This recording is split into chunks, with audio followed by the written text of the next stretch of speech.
This is Colby Springer from Polsinelli Law Firm. He just finished a fascinating session on copyrights.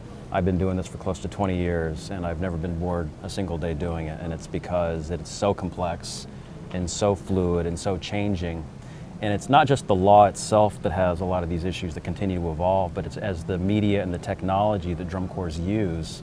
Think of the things that were going on back in the 70s when the Copyright Act was, the current edition was implemented. A lot of the technologies you see today, didn't exist, and they certainly weren't being thought about in the context of drum corps. Pits weren't even on the sideline yet, and now we're talking about putting AV, spoken word, microphones on the field. So the technology and the law and then the creative things that go on with the drum corps, they don't always necessarily go together at the same rate, so it makes it an incredibly complex and very interesting area to discuss. This is the kind of stuff that make a corps director wake up in a cold sweat in the middle of the night. How do you make sure that all of your I's are dotted and T's are crossed? So plan ahead. It's best practices. In a perfect world, you'd be planning shows out several years in advance and not putting pen to paper in any context, be it drill, be it music, until you've got all those licenses in place. Sometimes that may not be a reality. The drum corps season is short, even though it's as long as it is. In the licensing world, it's very short. Your typical legal agreement sometimes takes several months to negotiate. Your drum corps season is 6 to 9 months, depending on when you start putting music in your program together. So the biggest piece of advice I could give corps directors and their creative teams are plan ahead. But then programs evolve over the course of the summer, and you don't necessarily know in January what you're going to be doing several months later in August. Sometimes people change things and put things in on finals night to get that last push. The best you can really hope for, the best you can do, the best practice is, as you're putting your program together, try to be as creative as possible, which is a good thing, and think about the universe of things you might want to be doing, and ensure when you secure those license arrangements early on in the season or before the season even begins, ensure that it covers potentially the full scope or even more of what you may want to be doing further on down the line. And then it's difficult because you get in the heat of the season, you're on the road, the staff's like, we got this great idea, we want to put this in. I know copyright clearance is probably item 299 of 300 things to be done on tour that particular day.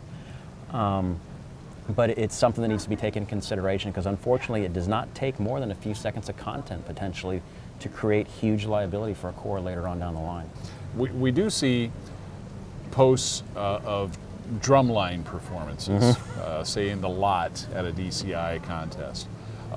Why is that allowed under I guess it would be a sync license, right, to stream or to put on the internet music and visual together?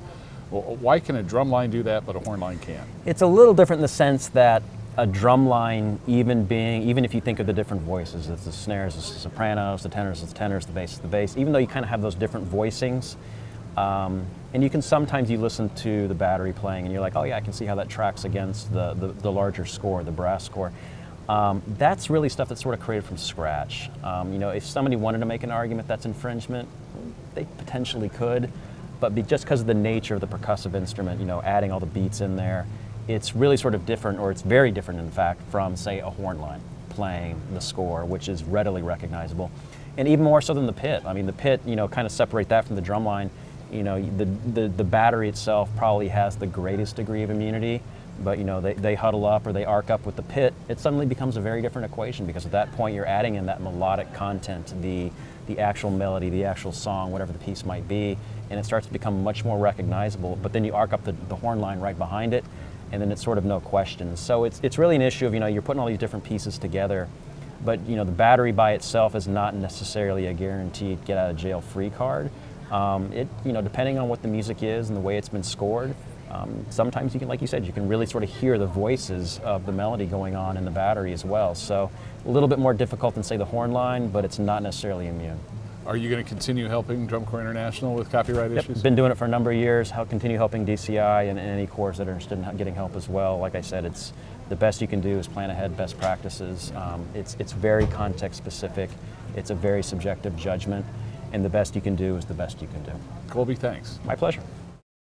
Hey, it's Dan Potter. Tina Pliagas and I will be covering all of the action at the Drum Corps International Annual Meetings and the Health, Wellness, and Safety Summit. You can follow along at home as well. All you have to do is like us on Facebook, follow us on Instagram, Twitter, and of course the DCI YouTube channel.